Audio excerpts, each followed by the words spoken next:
যারা নাকি আল্লাহর গোলাম, এই ব্যাপারে যাদের মধ্যে লজ্জার সৃষ্টি হয়, আল্লাহর গোলাম এটা কেমন কথা, বান্দা হওয়াটা কেমন কথা, যারা গোলামীকে অস্বীকার করে তাদের সম্পর্কে আল্লাহ পাক বলছেন, ওয়া মাইয়াস্তানকিফ আন ইবাদাতিহি ওয়া ইস্তাকবির ফাসায়াহশুরুহুম ইলাইহি জামিআ। কেউ যদি আল্লাহর বন্দেগী করার ব্যাপারে লজ্জা পোষণ করে, যদি লজ্জার কারণ মনে করে, অহংকার করে, গৌরব করে, তাহলে তারা পালাবে কোথায়, যাবে কোথায়? আমি কিয়ামতের দিন সবগুলিকে এক জায়গায় করে ফেলবো। সুতরাং আল্লাহ পাকের গোলামিতে আল্লাহ যে বান্দা বলে যখন ডাকেন, লজ্জার কোনো কারণ নাই। অহংকার যে করবে সে নিজেকে ধ্বংস করবে। আল্লাহ পাক সব নবীদেরকে নিজের বান্দা বলেছেন। নবীরা কি আল্লাহ পাকের বান্দা। হযরত ইউসুফ আলাইহিস সালাম সম্পর্কে আল্লাহ পাক বলছেন, কাযালিকা লিনাসরিফা আনহু আস-সুআ ওয়াল ফাহশা ইন্নাহু মিন ইবাদিনাল মুখলাসিন। এরূপই ঘটলো যাতে আমি ইউসুফ আলাইহিস সালামকে, আমার বান্দা, তাকে আমি নির্লজ্জতা ইত্যাদি থেকে আমি রক্ষা করেছি। নিশ্চয়ই হযরত ইউসুফ ছিল আল্লাহ পাকের বান্দা, আল্লাহ পাকের আব্দ। রাসূল করিম সাল্লাল্লাহু আলাইহি ওয়াসাল্লাম তিনি হচ্ছেন সর্বশ্রেষ্ঠ আল্লাহর পয়গম্বর। তার থেকে শ্রেষ্ঠ নবী আর কি কেউ আছে?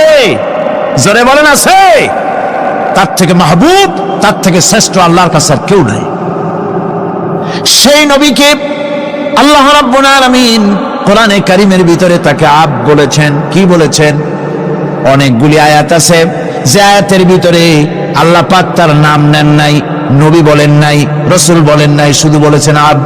যেমন ফাআওহা ইলা আবদিহি মা আওহা, অতঃপর তার বান্দার নিকট যা ওহী করার ছিল তা তিনি করলেন। সেই বান্দাকে মুহাম্মদ সাল্লাল্লাহু আলাইহি ওয়াসাল্লাম।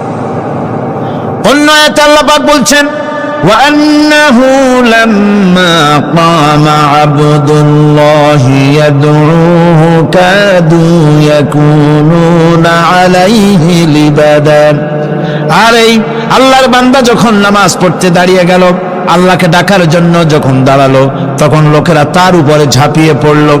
ঝাঁপিয়ে পড়ার জন্য প্রস্তুতি গ্রহণ করলো। এখানে আব বলা হয়েছে কাকে? মুহাম্মদ সাল্লাল্লাহু আলাইহি সাল্লামকে। এভাবে করে অন্য এক আয়াতে আল্লাহ পাক তার হাবিবকে আব বলছেন, বান্দা বলতেছেন, ইন কুনতুম ফি রাইবিম মিম্মা নাযালনা আলা আবদিনা। আমার বান্দার উপরে যে কিতাব নাজিল করেছি তাতে যদি তোমাদের কোনো সন্দেহ হয়, এই যে আমার বান্দার উপরে, ওই বান্দা কে বলেন সবাই? মুহাম্মদ রাসূলুল্লাহ সাল্লাল্লাহু আলাইহি ওয়াসাল্লাম। অন্য আয়াতে বলা হচ্ছে, তাবারাকাল্লাযী নাযালাল ফুরকানা আলা আবদিহি লিয়াকুনা লিল আলামিনা নাযীরা। অতীব বরকতপূর্ণ সেই মহান সত্তা যিনি তার বান্দার উপরে ফুরকান নাজিল করেছেন। কে সেই বান্দা? মুহাম্মদ সাল্লাল্লাহু আলাইহি ওয়াসাল্লাম। মেরাজের ঘটনা বলতে গিয়ে আল্লাহ রাব্বুল আলামিন বলতেছেন, সুবহানাল্লাযী আসরা বিআবদিহি লাইলাম মিনাল মাসজিদিল হারামি ইলাল মাসজিদিল আকসা। পবিত্র সেই মহান সত্তা যিনি তার বান্দাকে ইসরা করিয়েছেন। কে সেই বান্দা? মুহাম্মদ রাসূলুল্লাহ সাল্লাল্লাহু আলাইহি ওয়াসাল্লাম। সুতরাং আবদিয়াত, ইবাদত, গোলামি, এটা হচ্ছে মানুষের জীবনের সবচেয়ে বড় মর্যাদাকর খেতাব আল্লাহর পক্ষ থেকে আল্লাহর বান্দা হওয়া। গোলামি পরিপূর্ণরূপে হবে কেবলমাত্র আল্লাহ পাকের। এই গোলামির জন্যই আল্লাহ পাক আমাদেরকে সৃষ্টি করেছেন, অন্য কোনো কাজে আমাদেরকে সৃষ্টি করেন নাই। সেই জন্য আমাদেরকে গোলামি করতে হবে, আনুগত্য করতে হবে কেবলমাত্র কার বলুন তো? এই গোলামি যদি সঠিকভাবে করি, যদি বান্দারা যারা আল্লাহ পাকের বান্দা বলে, গোলাম বলে নিজেদেরকে দাবি করে, যদি সঠিকভাবে ইবাদতটা করা যায়, তাহলে আল্লাহ তাদের জন্য কি ওয়াদা করেছেন শুনুন। দুনিয়ায় তাদেরকে আল্লাহ পুরস্কার দেবেন, আখেরাতেও দেবেন। এটা বন্ধ করে, দুনিয়া এবং আখেরাতে আল্লাহ পুরস্কার দেবেন। সে পুরস্কারটা কি? দুনিয়ার পুরস্কারটা আগে শোনেন। আল্লাহ পাক বলেন, যারা আমার ইবাদত করবে তাদের ব্যাপারে আমার ওয়াদা শোনো। ওয়াদাল্লাহুল্লাযীনা আমানু ওয়া আমিলুস সালিহাতি লায়াস্তাখলিফান্নাহুম ফিল আরদি কামাস্তাখলাফাল্লাযীনা মিন ক্বাবলিহিম। তোমাদের মধ্যে যারা ঈমান এনেছে এবং সৎ কাজ করেছে, আল্লাহ রাব্বুল আলামিন তাদের ব্যাপারে আল্লাহর ওয়াদা হচ্ছে, আল্লাহর প্রতিজ্ঞা হচ্ছে, আল্লাহ ওয়াদা করতেছেন তাদেরকে জমিনের উপরে প্রতিষ্ঠিত করবেন। যেমন করে তোমাদের পূর্বপুরুষদেরকে প্রতিষ্ঠিত করা হয়েছিল, ওইভাবে তোমাদেরকে প্রতিষ্ঠিত করা হবে। সুবহানাল্লাহ। প্রতিষ্ঠিত করা হবে মানে রাষ্ট্র ক্ষমতা দেওয়া হবে। কি দেওয়া হবে? যদি গোলাম হও, যদি কি হও? গোলাম। আল্লাহ পাক বলছেন শুধু তাই নয়, আমি আমার দিনকে যারা প্রতিষ্ঠা করবে, আমার গোলামেরা যদি, আমার বান্দারা সঠিকভাবে যদি আমার গোলামি করে, ঈমান আনে, আমলে সালেহ করে, নেক কাজ করে, আমি তাদেরকে রাষ্ট্র প্রতিষ্ঠার সুযোগ করে দেব। আর তাদের জন্য ভীতির পরিবর্তে, সন্ত্রাসের পরিবর্তে শান্তি কায়েম করে দেব। সুবহানাল্লাহ। وَلَيُمَكِّنَنَّ لَهُمْ دِينَهُمُ الَّذِي ارْتَضَىٰ لَهُمْ وَلَيُبَدِّلَنَّهُم مِّنْ خَوْفِهِمْ أَمْنًا। তাদের দিনকে তারা নিজেদের জন্য যা পছন্দ করেছে অবশ্যই তিনি তা কায়েম করে দিবেন, এবং সন্ত্রাস আর ভীতির পরিবর্তে আল্লাহ নিরাপত্তা দান করবেন। জোরে কোন সুবহানাল্লাহ। সন্ত্রাস বন্ধ হবে, চুরি, ডাকাতি, জেনা, ব্যভিচার সব বন্ধ হয়ে যাবে। তোমরা ক্ষমতায় থাকবে, তোমরা ডমিনেটেড হবে না, তোমরা ডমিনেট করবে। গোটা পৃথিবীকে শাসন করবে, শাসিত তোমরা হবে না। আর ভীতির পরিবর্তে নিরাপত্তা তোমরা লাভ করবে। কি করলে? ইয়াবুদুনানি লা ইউশরিকুনা বি শাইআ। সুতরাং তারা যেন আমার ইবাদত করে এবং আমার সঙ্গে যেন কাউকে শরীক না করে। আল্লাহ বলছেন, তোমরা যদি আমার সাথে শরীক না করো, ইবাদতের মধ্যে কাউকে যদি শরীক স্থাপন না করো, আর যদি তোমরা আমার ইবাদতটা সলিড ভাবে আমার জন্যই করো, তাহলে রাষ্ট্র ক্ষমতা তোমাদের হাতে আসবে, সন্ত্রাস নির্মূল হবে, শান্তি প্রতিষ্ঠিত হবে। এই হচ্ছে দুনিয়ার পুরস্কার। এটা কিসের পুরস্কার? আর আখিরাতের পুরস্কারের কথা বলা হচ্ছে। وَمَن يُطِعِ اللَّهَ وَرَسُولَهُ وَيَخْشَ اللَّهَ وَيَتَّقِهِ فَأُولَئِكَ هُمُ الْفَائِزُونَ। যে ব্যক্তি আল্লাহ এবং রাসূলের আনুগত্য করেছে, আল্লাহকে ভয় করে চলেছে, তার গজব থেকে বেঁচে রয়েছে, সেই হচ্ছে সফল কাম। সফল কাম মানে কি? কিয়ামতের দিন আল্লাহ পাক তাদেরকে জান্নাত দান করবেন। আল্লাহ পাক তাদেরকে কিয়ামতে কি দিবেন? জান্নাত দিবেন, চিরস্থায়ী শান্তির জায়গা, সেই জান্নাত লাভ করা যাবে।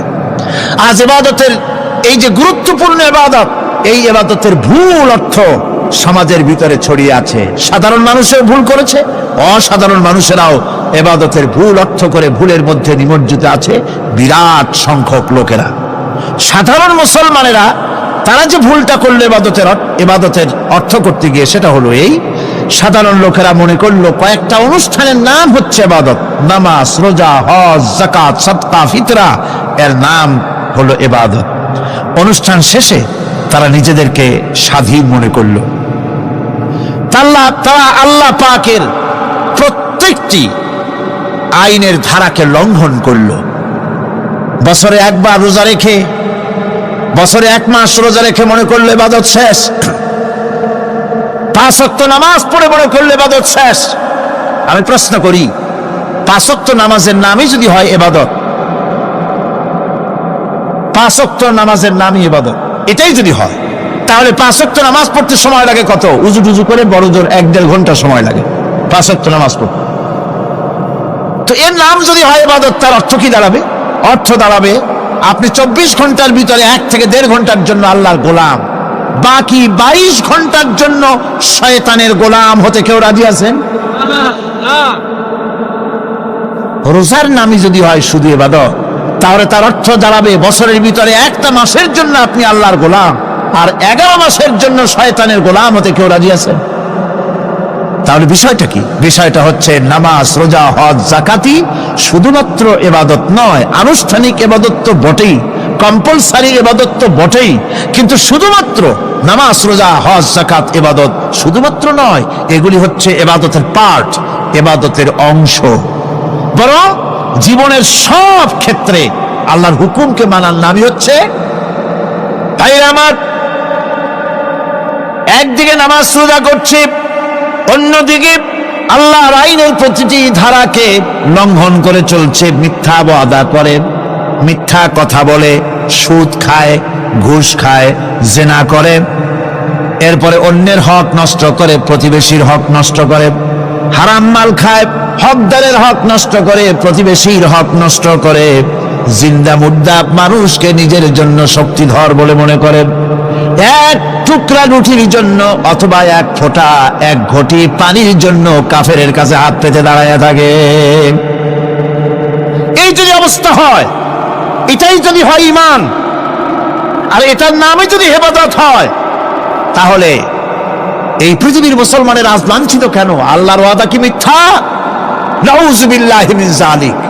আমাদের ইবাদত যদি ঠিক হয়, যদি সত্যিকারের ইবাদত যদি আমরা করে থাকি, তাহলে ক্ষমতায় ঈমানদারেরা নাই কেন?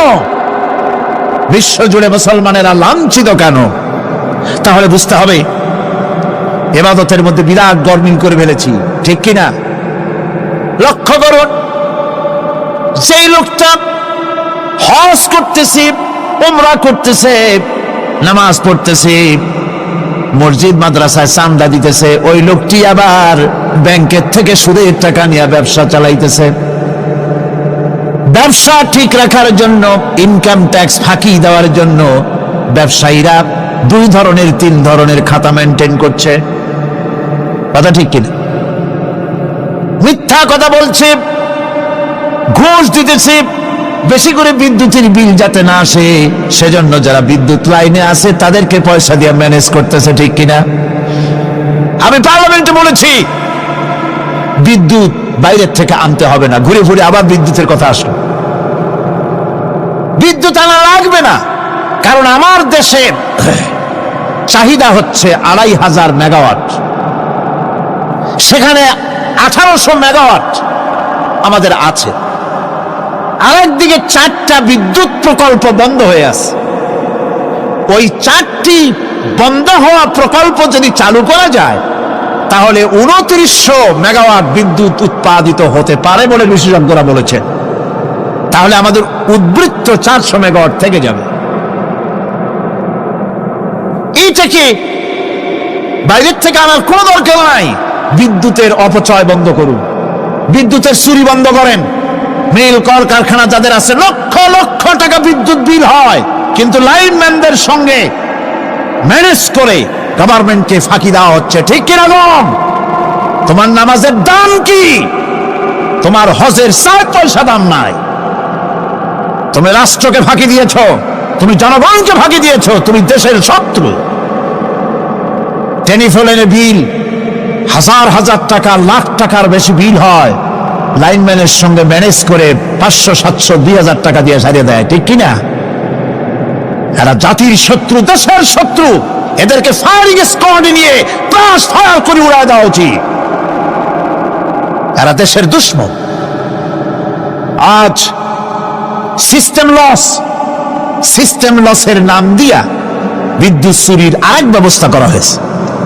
সিস্টেম লস করে ওনারা নিজেরা, আর এর ভোগান্তি জনগণকে করতে হয়। কসাইয়ের মতো ছুরি দিয়া জবাও করে জনগণের কাছ থেকে সিস্টেম লসের চার্জ আদায় করা হয়। আমি পার্লামেন্টে বলেছি, মাননীয় স্পিকার, সিস্টেম লস এই নামটা উঠাও দেন, এই প্রথা বন্ধ করে দিন। বিদ্যুৎ ধার করা লাগবে না, আল্লাহ আমাদের দেশে যথেষ্ট দিছে, কোনো জিনিসের অভাব নাই। এখানে গ্যাস আছে, তেল আছে, বিদ্যুৎ আছে, পাট আছে, চা আছে, নাই কি? অন্তত 8.5 কোটি টাকার কাগজ গুদামের মধ্যে বন্দী হয়ে আছে। ভারতকে খুশি করার জন্য সে দেশ থেকে কাগজ এনে খবরের কাগজ ছাপানো হচ্ছে, আর 8.5 কোটি টাকার কাগজ নষ্ট হয়ে যাচ্ছে, আমার দেশের কাগজ। সুতরাং বলতেছিলাম একথাই বলতেছিলাম যে ঈমান আল্লাহর গোলাম হতে হলে ভুল করে বসেছি ইবাদতের অর্থ করতে, শুধু নামাজ রোজা হজ যাকাত, মাজারে কিছু চান্দা দেওয়া, আগরবাতি মোমবাতি চাদর একটা দিয়া, পীর সাহেবের 10,000 টাকা চান্দা দিয়া, মুছে তেল মাইখা দাঁত বাইর করে হাসেন। বেহেশতে তো গেছি, আর দেরি কত? বেহেশতে তুমি যাবা, এত সহজ? দেশকে ফাঁকি দিছো, দেশকে ফাঁকি দিয়েছ, জনগণকে ফাঁকি দিয়েছ, নিজের মেয়েকে ফাঁকি দিয়েছে, বিবাহের সময় টাকা পয়সা দিয়া বিবাহ টিবাহ করায় দিল, ব্যবসা, ধানি সম্পত্তি, বাড়ির সম্পত্তি সব ছেলেদেরকে দিয়ে দিল, মেয়েটারে ফাঁকি দিয়ে দিল, দেয় না এরকম? ফুপুকে ফাঁকি দিল, বোনকে ফাঁকি দিল, এরপরে মোনাজাত করে সবে বরাতে, আল্লাহ আমারে বেহেশত দিও। ফেরেশতারা কয় মর তুই আগে, বেহেশত তোরে কেমনে দেয় ভালো করে দেখায় দেব। বেটা তুই যাবি বেহেশতে? এত সোজা? ওটা মামু বাড়ির বারান্দা নাকি? এত সহজ নয়। সুতরাং সাধারণ মানুষ মারাত্মক ভুল করেছে এখানে। নামাজ রোজা হজ যাকাত ইবাদত, আর কিছুকে ইবাদত মনে করে নাই। আপনার চাকরি আপনার ইবাদত, চাকরিতে ফাঁকি দেওয়া যাবে না। আপনি সুস্থ মানুষ, মেডিকেল লিভ নিয়ে ওয়াজ মাহফিল অথবা কোনো ইজতেমায় যাওয়া যাবে না, কোনো চেল্লা দিতে যাওয়া যাবে না। মেডিকেল লিভ নিয়ে আপনি সুস্থ মানুষ, কেন আপনি মেডিকেল লিভ নিচ্ছেন? আপনি ফাঁকি দিতে পারবেন না। সরকারি চাকরি করেন, মিল কল কারখানায় চাকরি করেন, ফরজ নামাজ পড়েছেন ভালো কথা, সুন্নাত পড়েছেন ভালো কথা, নফল পড়বেন না। জোহরের নফল পড়া বাদ দিন। যদি আপনি চাকরিজীবী হন, চাকরি করে, ওটাই ইবাদত। এর নাম ইসলাম, এর নাম ইসলাম। গভর্নমেন্ট যে বেতন দেয় সেই বেতনের উপরে সন্তুষ্ট থাকুন, ঘুষ খাইয়েন না। যদি বেশি বেতন লাগে গভর্নমেন্টের কাছে দাবি জানান যে আমাদের বেতন বাড়ায় দাও। ঘুষ খাবেন কেন? হারাম। জোরে করে, এটা কি?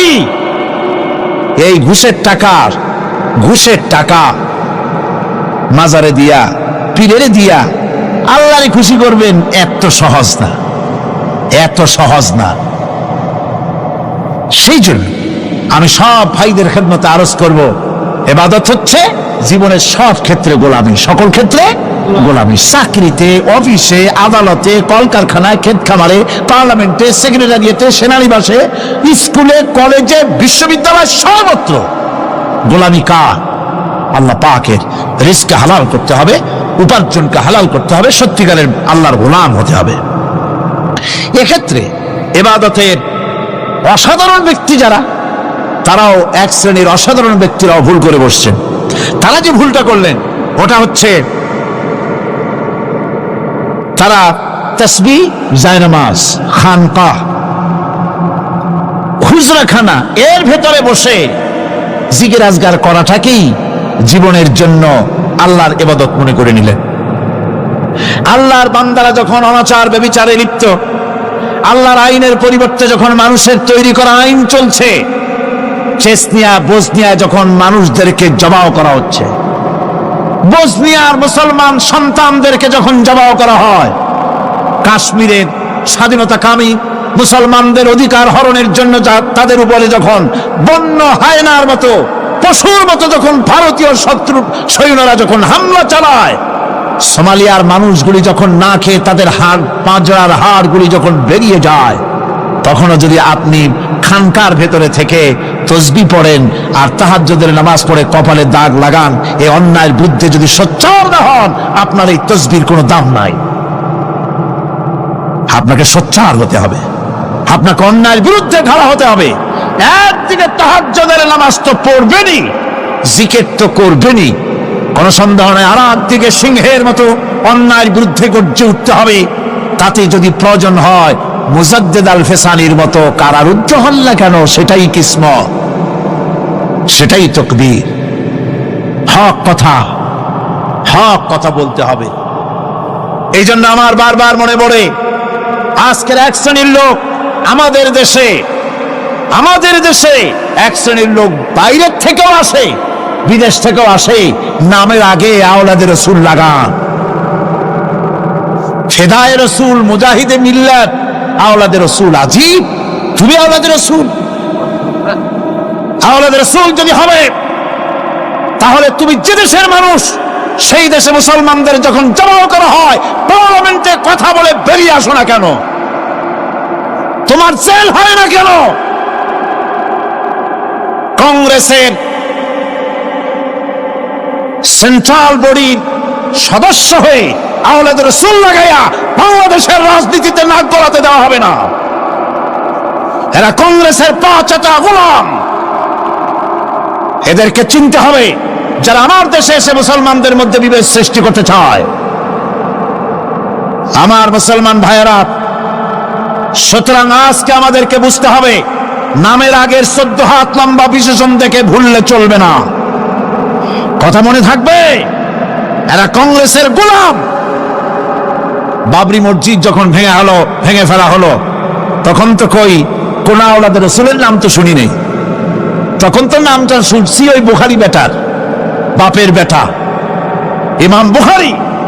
তিনি বলেছেন, আমি ভারতের দিল্লির জুমা মসজিদের ইমাম শুধু নই, আমি ভারতের 18 কোটি মুসলমানের ইমাম। বাবরি মসজিদকে গড়ে দিতে হবে। কোরআন শরীফের বিরুদ্ধে যখন কলকাতা হাইকোর্টে কেস করা হয়েছিল কোরআনকে ব্যান করার জন্য, সেদিন তো কোনো আওলাদ রাসূলের নাম শুনি নাই। সেদিন তো ওই বুখারী বেটাই বলেছেন, ভারতের হাইকোর্ট থেকে কোন জাজ, কোন বিচারক যদি কোরআন শরীফ ব্যান করা হলে বলে এই কথাটি উচ্চারণ করে, তাহলে আমি তাকে পায়ের তলে পাড়িয়ে ধরে বাম হাত দিয়ে তার জিহ্বাটা টেনে ছেড়ে ফেলে দেব।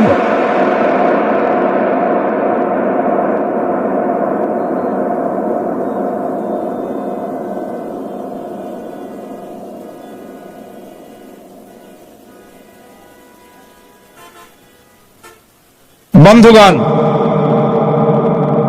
সুতরাং আমাদেরকে বুঝতে হবে, বসুন, বেয়াদবি করবেন না, বসেন। আমাদেরকে বুঝতে হবে,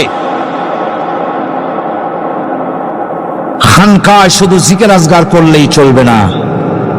হযরতে শাহজালাল রহমতুল্লাহ আলাইহি এক হাতে ছিল তরবারি, আর এক হাতে ছিল কোরআন। লড়াই করেছেন। হযরতে শাহ মখদুম, হযরতে খান জাহান আলী, হযরতে খাজা মঈনুদ্দিন চিশতি আজমেরি রহমতুল্লাহ আলাইহি, হযরতে মুজাদ্দিদ আল ভিসানি রহমতুল্লাহ আলাইহি। মুরিদের বাড়ি জম্মের খাওয়া খাইয়া পেটটা কুমিরের মতো বড় করে নাই। জেল খেটেছে হক কথা বলতে গিয়ে। বাপের বেটা হও, নিজের দেশে কথা কও। বাংলাদেশে এসে তারপরে জনগণের টাকা লুটপাট করার কাউকে অধিকার দেওয়া হবে না। আমার বন্ধুগণ, আল্লাহর ওলি যারা, তারা এভাবে করে জনগণের খেদমত করেছেন, কথা বলেছেন। সুতরাং শুধু জিকির আজগার করলেই হবে না, হক কথা বলতে হবে স্পষ্ট করে।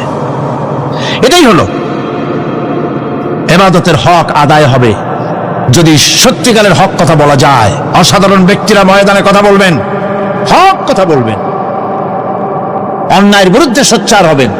আর সাধারণ জনগণ কথা ও কাজের মিল করবেন, নামাজ রোজা হজ যাকাত করবেন যার কথা মতো, রাজনীতি অর্থনীতি সমাজনীতি করবেন সেই আল্লাহর কথা মতো। তাহলেই সত্যিকারের মুসলমান হওয়া যাবে। কথা বুঝে আসছে কিনা ভাই? কথা বুঝে আসছে কিনা? একটু জোরে সরে জিকির করেন, লা ইলাহা ইল্লাল্লাহ, লা ইলাহা, লা ইলাহা ইল্লাল্লাহ। আরো জোরে,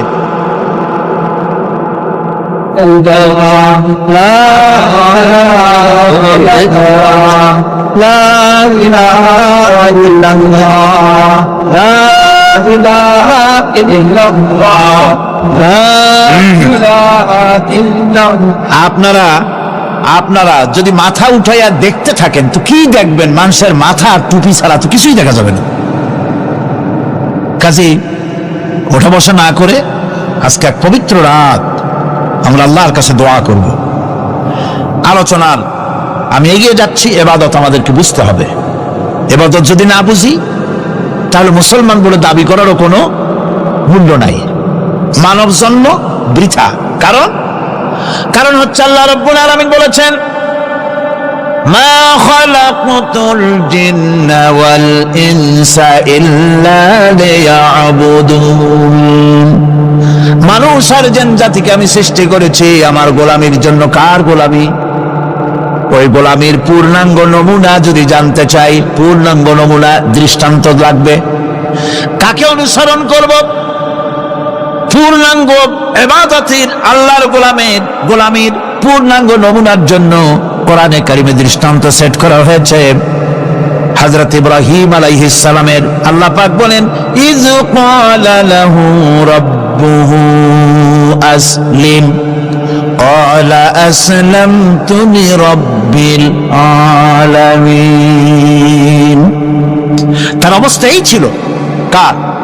ইব্রাহিম আলাইহিস সালাম। তার অবস্থা এই ছিল যে তার রব যখন তাকে বললেন আনুগত্যের মস্তককে অবনত করে দাও, তিনি বললেন আমি আমার বিশ্বপালকের সামনে মাথাটা নত করে দিলাম। সুবহানাল্লাহ, কোন শর্ত ছাড়াই মাথা নিচু করে দিলাম। এই পন্থায় তিনি যে পন্থাটা অবলম্বন করেছিলেন, এই পন্থায় চলার জন্য তার সন্তানদেরকেও তিনি হুকুম করেছিলেন। ووصى بها إبراهيم ببنيه ويعقوب يا بني إن الله اصطفى لكم الدين فلا تموتن إلا وأنتم مسلمون। ইয়াকুব এবং ইব্রাহিম আলাইহিস সালাম তার সন্তানদেরকে এই উপদেশ দিয়েছিলেন যে তিনি বলেছিলেন, হে আমার সন্তানেরা, আল্লাহ ছাড়া তোমাদের জন্য আল্লাহ পাক এই দ্বীনকে মনোনীত করেছেন। আল্লাহ পাকের আনুগত্য করবে, তার দ্বীনের প্রতি সারেন্ডার করবে। আর খবরদার মুসলমান না হয়ে যেন তোমরা মরে যেও না। মৃত্যু মুসলমান অবস্থায় থাকবে, অর্থাৎ মৃত্যু পর্যন্ত থাকবে কি অবস্থায়? মুসলমান অবস্থায়। أم كنتم شهداء إذ حضر يعقوب الموت إذ قال لبنيه ما تعبدون من بعدي। ইয়াকুব আলাইহিস সালাম তার মৃত্যুর সময় জিজ্ঞেস করেছিলেন, ও আমার সন্তানেরা, আমার মৃত্যুর পরে তোমরা কার ইবাদত করবে, কার গোলামি করবে? তারা জবাব দিলেন, قالوا نعبد إلهك وإله آبائك إبراهيم وإسماعيل وإسحاق إلها واحدا ونحن له মুসলিমুন। নিঃসন্দেহে আমরা ইবাদত করব, গোলামি করব আপনার রবের, আপনার পিতার রবের, এবং আল্লাহর ইবাদত করব। আপনিও আপনার পূর্বপুরুষ ইব্রাহিম ইসমাইল যে আল্লাহকে ইবাদত করেছে, সে আল্লাহ পাকের ইবাদত আমরা করব এবং তার অনুগত হয়ে থাকব। দাসত্ব এবং পূর্ণাঙ্গ দাসত্বের গোলামির পূর্ণাঙ্গ নমুনা হচ্ছেন হযরত ইব্রাহিম আলাইহিস সালাম। আল্লাহ গোটা জমিন যখন শিরকের অন্ধকারে ডুবে গিয়েছিল, তখন হযরত ইব্রাহিম আলাইহিস সালাম তাওহীদের আলো জ্বালিয়ে দিয়েছিলেন। এই নিবেদিতদের ইমাম হিসাবে আল্লাহ পাক তাকে ঘোষণা দিলেন। কোরআনে কারীম বলছে, وَإِذَا ابْتَلَى إِبْرَاهِيمَ رَبُّهُ بِكَلِمَاتٍ فَأَتَمَّهُنَّ قَالَ إِنِّي جَاعِلُكَ لِلنَّاسِ إِمَامًا। ইব্রাহিমকে তার রব কয়েকটি বাক্য দিয়ে পরীক্ষা করলেন এবং তিনি সেই পরীক্ষাগুলোতে পাশ করলেন। তখন আল্লাহ রাব্বুল আলামিন তাকে বললেন যে আমি তোমাকে গোটা বিশ্ব মানবতার জন্য, গোটা বিশ্বের সমস্ত মানুষের জন্য আমি তোমাকে নেতা বানাবো। সুবহানাল্লাহি ওয়া বিহামদিহি। প্রথম পরীক্ষা হলো, গতকাল বলেছি, সে আগুনের পরীক্ষা। সেখানে আল্লাহ পাক তাকে পাশ করালেন, তিনি পাশ করলেন। দ্বিতীয় পরীক্ষা ছিল বিবি এবং নবজাতক সন্তানকে নিয়ে আল্লাহ হুকুম করলেন, এই বিবি আর বাচ্চারে নিয়ে মরুভূমিতে রেখে আসো। মরুভূমিতে যেখানে ঘর নাই, বাড়ি নাই, সেই জায়গায় বিবি এবং বাচ্চাকে রেখে যাওয়ার সময় তিনি বললেন, রব্বানা ইন্নী আসকানতু মিন যুররিয়্যাতি বিওয়াদিন গায়রি যী যাররিন ইনদা বাইতিকাল মুহাররাম। হে আল্লাহ রাব্বুল আলামিন, আমি পানি এবং তরুলতাবিহীন এক মরুভূমির ভিতরে আমার বংশের একটি অংশকে এখানে রেখে গেলাম। তোমার ঘরের কাছে পুনর্বাসিত আমি তাদের কাছে, এই ঘরের কাছে, সম্মানিত ঘরের কাছে রেখে গেলাম। পরীক্ষায় তিনি পাশ করলেন। হযরতে হাজেরা প্রশ্ন করলেন, ইব্রাহিম, পানি নাই, খাবার নাই, মানুষ নাই, ঘর নাই, বাড়ি নাই, মরুভূমির ভিতরে আমাকে আর আমার বাচ্চারে ফেলে রেখে যাচ্ছ কেন? কোনো জবাব নাই। 2 বার 3 বার প্রশ্ন করলেন। এরপরে তিনি আবার প্রশ্ন করলেন, বললেন, ইব্রাহিম, এটা কি আল্লাহর হুকুম নাকি? হযরত ইব্রাহিম আলাইহিস সালাম নিজের কলিজার টুকরা সন্তান আর বিবিকে রেখে যেতেছেন ভারাক্রান্ত মন নিয়ে। তিনি আকাশের দিকে আঙ্গুল উঁচু করে দেখালেন। হযরত হাজেরা বুঝলেন ইনি তো আল্লাহর পয়গম্বর, আমার কোনো অপরাধে এভাবে ফেলে যাওয়ার কথা নয়। তিনি বুঝলেন এটা আল্লাহর হুকুম। হযরত হাজেরা বললেন, ইব্রাহিম রে, নিশ্চিন্ত মনে বাড়ি ফিরে যাও। আমার মনে কোনো চিন্তা নাই, কোনো পেরেশানি আর এখন নাই। আল্লাহর হুকুমে যদি আমাকে মরুভূমির ভিতরে ফেলে যেয়ে থাকো, তাহলে আমি ওই আল্লাহর প্রতি এতটা ভরসা রাখি যে এই মরুভূমির ভিতরে জল পানি শূন্য, খাদ্য শূন্য জায়গায় আমি আমার বাচ্চাকে আল্লাহ রব্বুল আলামিন না খাওয়াইয়া মারবেন না। দ্বিতীয় পরীক্ষায় পাশ করল। 3 নম্বরে পরীক্ষা হলো, সন্তান বড় হয়ে গেছে, বুদ্ধি হয়েছে, দৌড়াতে পারে। আল্লাহ রাব্বুল আলামিন হুকুম করলেন, ছেলেকে জবাহ করো। কত বড় আগুনের পরীক্ষা! কোরআন শরীফ বলছে, হযরত ইব্রাহিম আলাইহিস সালাম নিজের ছেলেকে ডেকে নিয়ে বললেন, ইয়া বুনাইয়া ইন্নী আরা ফিল মানামি আন্নী আযবাহুক ফানজুর মাযা তারা। হে আমার কলিজার টুকরা সন্তান, আমি স্বপ্নে দেখেছি যেন আমি তোমাকে জবাহ করতেছি। তোমার রায় কি, তোমার মত কি, আমারে শোনাও। ছেলে পয়গম্বর, ছেলে তার জবাবে বললেন, ইয়া আবাতি ফাআল মা তু'মার সাতাজিদুনি ইনশাআল্লাহু মিনাস সাবিরিন। হে আমার আব্বাজান, আপনি যে ব্যাপারে স্বপ্নের ভিতরে আদিষ্ট হয়েছেন আপনি তা কার্যকরী করুন। আমাকে এতটুকু অধৈর্যের মধ্যে পাবেন না, আমাকে ধৈর্যশীলদের মধ্যে পাবেন। আমারে আপনি আল্লাহর হুকুম পালন করেন। আল্লাহ পাক শোনাচ্ছেন, ফালাম্মা আসলামা ওয়া তাল্লাহু লিল জাবিন। পিতা পুত্র দুজনই রাজি হয়ে গেল। পিতা তার ছেলেকে কাঁধ করে গলার উপরে ছুরি ধরেছেন।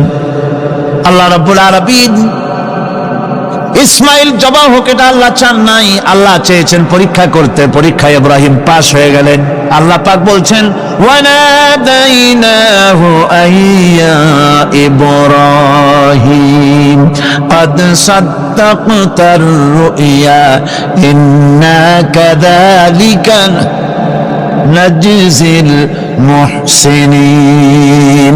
আমি ইব্রাহিমকে ডেকে বললাম, ইব্রাহিম, তুমি তোমার স্বপ্নকে বাস্তবে রূপ দিয়েছো, আর এভাবেই করি আমি মুহসিনদেরকে পুরস্কৃত করে থাকি। আল্লাহ পাক খুশি হলেন। আল্লাহ পাক বললেন, ইন্না হাযা লাবালাউল মুবিন। নিঃসন্দেহে এটি একটি বিরাট পরীক্ষা ছিল। ঠিক কি না? আল্লাহ নিজে বলছেন এটা একটি বিরাট পরীক্ষা, আজিম ইমতিহান। সে ইমতিহানে তিনি পাশ করলেন। পরীক্ষায় উত্তীর্ণ হওয়ার জন্য রব্বুল আলামিন পুরস্কার দিয়ে দিলেন। আল্লাহ পাক বললেন, সালামুন আলা ইব্রাহিম। পড়েন সবাই, সালামুন আলা ইব্রাহিম। ইব্রাহিমের প্রতি আল্লাহ পাক বললেন, ইব্রাহিমের প্রতি সালাম রইল। সুবহানাল্লাহি ওয়া বিহামদিহি। ইবাদত এর আনুগত্যের এই উৎকৃষ্ট দৃষ্টান্ত স্থাপনের পর আল্লাহ পাক তার গোটা বিশ্বের মুসলমানদেরকে কিয়ামত পর্যন্ত ইব্রাহিম আলাইহিস সালামকে জাতির পিতা বানায়া দিলেন। সুবহানাল্লাহ। কইতে ইচ্ছা করে না? এরকমের পরীক্ষা কোন পিতারা দিতে পারছে নাকি? গোটা বিশ্বের সমস্ত মানব মণ্ডলীর জন্য আল্লাহ পাক ইব্রাহিম আলাইহিস সালামকে কিয়ামত পর্যন্ত জাতির পিতা হিসাবে ঘোষণা করেছেন। সুবহানাল্লাহ। মিল্লাতা আবিকুম ইব্রাহিম ওয়া সাম্মাকুমুল মুসলিমিন। তোমরা তোমাদের পিতা ইব্রাহিমের মিল্লাতের উপর প্রতিষ্ঠিত হও। আল্লাহ পাক বলছেন তোমাদের পিতা ইব্রাহিমের মিল্লাতের উপর প্রতিষ্ঠিত হও, আর আল্লাহ তোমাদের নাম রেখেছে মুসলমান, তোমরা হচ্ছে মুসলমান। আমাদের পরিচয়, ওই যে পরিচয়ের কথা আগে হয়ে গেছে, আমাদের পরিচয় আমরা মুসলমান। আমাদের পরিচয় কি? মুসলমান। এটা প্রথম পরিচয়।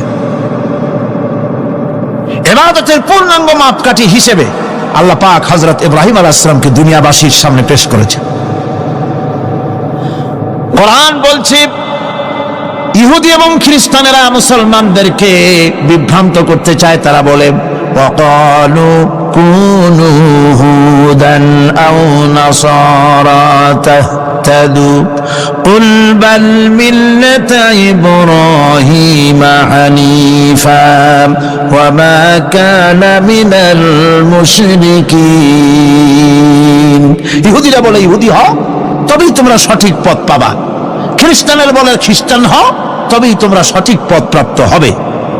আল্লাহ পাক বলছেন এদের সকলকে বলে দাও বরং তোমরা সব পরিত্যাগ করে মিল্লাতে ইব্রাহিমের ভিতরে শামিল হয়ে যাও। এটাই মুক্তির পথ, এটাই নাজাতের পথ, এটাই আল্লাহর পথ। সুবহানাল্লাহি ওয়া বিহামদিহি। এমনকি রাসূল কারীম সাল্লাল্লাহু আলাইহি ওয়াসাল্লামকে আল্লাহ পাক বলেছেন আনিত্তাবি' মিল্লাতা ইব্রাহিম হানিফা, চারদিক থেকে মুখ ফিরিয়ে এনে মিল্লাতে ইব্রাহিমের ভিতরে শামিল হয়ে যাও, তারই অনুসরণ করো। রাসূল কারীম সাল্লাল্লাহু আলাইহি ওয়াসাল্লাম ইবাদত বা আনুগত্যের সর্বোৎকৃষ্ট নমুনা হওয়ার কারণে ইব্রাহিম আলাইহিস সালাম সম্পর্কে হুজুর বলেছেন ইন্না ইব্রাহিমা খায়রুল বারিয়া, রাওয়াহু মুসলিম। হুজুর সাল্লাল্লাহু আলাইহি ওয়াসাল্লাম বলেছেন ইব্রাহিম হচ্ছেন জগতের সর্বোত্তম ব্যক্তি। সুবহানাল্লাহ। সুতরাং আমাদেরকে ইবাদতের নমুনা হিসেবে ইব্রাহিম আলাইহিস সালামকেও মানদণ্ড হিসেবে দেখতে হবে যে কিভাবে তিনি সারেন্ডার করেছিলেন আল্লাহ পাকের দরবারে। এখন আমি আপনাদের সামনে বলতে চাই মানুষের জীবনে সবচাইতে বড় দুটি চাহিদা আছে, একটা হচ্ছে খাদ্য আর একটা হচ্ছে নিরাপত্তা। একটা খাদ্য আর একটা কি? নিরাপত্তা। পেট ভরে খাইতে চাই আর চোর ডাকাতের উপদ্রব থেকে নিরাপত্তা পেতে চায়। আইন শৃঙ্খলা পরিস্থিতির উপরে যখন পার্লামেন্টে আলোচনা হচ্ছিল আমি তখন বলেছি মাননীয় স্পিকার, আমার দেশের সাধারণ ভোটারদের বড় কোনো আশা আকাঙ্ক্ষা নাই। তারা কোনোদিন বলে না যে আমাদের গুলশানে বাড়ি দিতে হবে, সকলে আমাদেরকে মঙ্গল গ্রহে অফিস বানায় দিতে হবে, বাসেরও গাড়ি দিতে হবে, এগুলি তারা দাবি করে না। সারা ভোট দেয়, কষ্ট করে, মিছিল করে। এই সাধারণ জনগণের দাবি হচ্ছে মিনিমাম দাবি, খুবই কম। তাদের দাবি হলো মোটা সুতার কাপড় চাই ইজ্জত ঢাকার জন্য, পেট ভরে খেতে চাই, পোলাও কোরমা বিরিয়ানির দরকার নাই, আর আশ্রয়ের জন্য ছোট্ট একটু ঘর চাই, চোর ডাকাতের উপদ্রব থেকে নিরাপত্তা চাই। কথা ঠিক কিনা? আমি বললাম স্পিকার সাহেব, আজ পর্যন্ত যতগুলি গভর্নমেন্ট এসেছে বাংলাদেশে প্রত্যেকটি গভর্নমেন্ট আমার দেশের জনগণের এই ন্যূনতম দাবি, এই আশা পূরণ করতে ব্যর্থতার পরিচয় দিয়েছে। কেউ পারে নাই। যারাই গেছে তারাই তাদের নিজেদের আখের গোছাবার চেষ্টা করেছেন। সব নিজেকে নিয়ে ব্যস্ত, নিজের লোকদের নিয়ে ব্যস্ত, জনগণ নিয়ে চিন্তা নাই। সুতরাং মানুষের চাহিদা হচ্ছে খাদ্য আর নিরাপত্তা। আমরা কি খাদ্য আর নিরাপত্তা সত্যি কি চাই? চাই। খাদ্য যদি চাই ক্ষুধার সময়, নিরাপত্তা যদি চাই ভীতির সময়, আল্লাহ রাব্বুল আলামিন বলেন কোন গভর্নমেন্ট দিতে পারবে না, দুনিয়ায় কেউ দিতে পারে নাই, পারবেও না। ক্ষুধার সময় যদি খাদ্য চাও, ভীতির সময় যদি নিরাপত্তা লাভ করতে চাও, তাহলে ফালিয়াবুদু রাব্ব হাযাল বাইত, এই ঘরের মালিকের ইবাদত কর। কোন ঘর? কাবা ঘর। বলেন কোন ঘর? কাবা ঘর। কাবা শরীফের মালিকের ইবাদত কর। তাহলে কি হবে? الذي أطعمهم من جوع وآمنهم من خوف। এই ঘরের মালিকের ইবাদত যদি করো তাহলে ক্ষুধার সময় তিনি তোমাদেরকে খেতে দিবেন, আর ভীতির সময় তিনি তোমাদের নিরাপত্তা দান করবেন। এ ওয়াদা কার? চিল্লায় বলেন ওয়াদা কার? আল্লাহ পাকের ওয়াদা বিশ্বাস হলো না, এমনই পোড়া কপালের মুসলমান। নির্বাচন যখন আসলো, সলিমউদ্দিন সাহেব আসতেন মঞ্চের উপরে, পরিচয় করানো হচ্ছে। এত আপনারা যার বক্তৃতা শোনার জন্য বিপ্রহরের রৌদ্রে কষ্ট করতেছিলেন, এখন সেই সংগ্রামী জননায়ক বিপ্লবী সন্তান, তিনি এখন আপনাদের সামনে বক্তব্য রাখবেন। বুড়ি দাঁড়ায় বললেন, ভাইয়ার আমার, বোনের আমার, আমি এবার বোতল মার্কা বাক্স নিয়ে দাঁড়াইছি, আমারে সকলে মিলে ভোট দেন।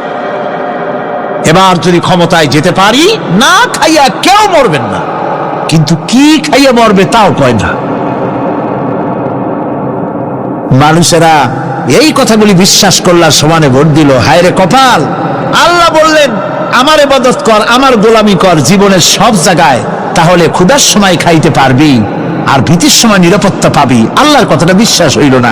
এই নামাজ পড়ার মুসলমানের দাম আছে, কোন দাম আছে? এ রোজার দাম আছে, এ মুসলমান দাবি করেন দাম আছে।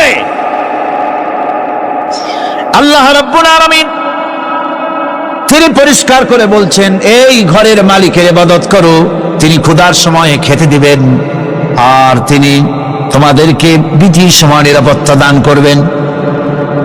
চাউলের অভাব হবে না, পাটের অভাব হবে না, খাদ্যের অভাব হবে না, কারণ দুটি জিনিস যদি তোমরা করতে পারো, খাবারের অভাব হবে না। ওয়ালাউ আন্না আহলাল কুরা আমানু ওয়াত্তাকাউ লাফাতাহনা আলাইহিম বারাকাতিন মিনাস সামাই ওয়াল আরদ।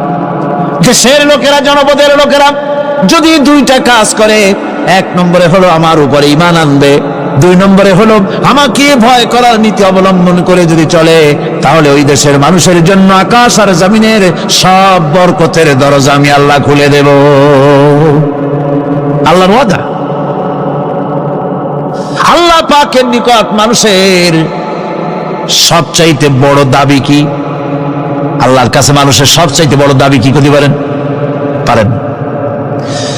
আল্লাহ পাকের কাছে মানুষের শ্রেষ্ঠ দাবিটা আল্লাহ নিজেই শিখাই দিয়েছেন। আমার কাছে দাবি কর, ইহদিনাস সিরাতাল মুস্তাকিম। আয় আল্লাহ, একটা সোজা, একটা সরল রাস্তা আমারে দাও, একটা সহজ পথ আমারে দাও। এই কথা সূরা ফাতিহা দাবি করার পর আল্লাহ রাব্বুল আলামিন এই অভিনন্দনের জবাবে, 7টা বাক্যের অভিনন্দনের জবাবে আল্লাহ রাব্বুল আলামিন 30 পারা কোরআন শরীফ নাজিল করে দিলেন। সূরা ফাতিহার এই সওয়ালের জবাবে আল্লাহ পাক বললেন, ওয়া আনি'বুদুনি হাযা সিরাতুম মুস্তাকিম। সোজা রাস্তা চাও, আমার গোলামি করো, ইবাদত করো। সব জায়গায় ইবাদত, গোলামি করাই লাগবে। আমার কাছে সোজা রাস্তা চাও, সোজা রাস্তা হলো আমার গোলামি করা। কার গোলামি? বেহেশতে যেতে চান? আমি আসতে গেলাম বলে আপনারও আসতে জবাব দিলেন। বেহেশতে যেতে চান? সুবহানাল্লাহ। এমন কোন মানুষ আছে নাকি যে বেহেশতে যেতে চায় না? মদ খোর যাইতে চায়। সবাই, আমরা সবাই বেহেশতের আশা করি, ঠিক কিনা? আল্লাহ রাব্বুল আলামিন বলেন, বেহেশতে যদি যেতে চাও তাহলেও ইবাদত করা লাগবে, ইবাদত ছাড়া জান্নাতে যাওয়া যাবে না। ফাদখুলি ফি ইবাদি ওয়াদখুলি জান্নাতি। সর্বপ্রথম আমার বান্দার মধ্যে দাখিল হয়ে যা, আমার গোলামির মধ্যে দাখিল হওয়া, আমার গোলাম হয়, এরপরে আমার জান্নাতে চলে যা।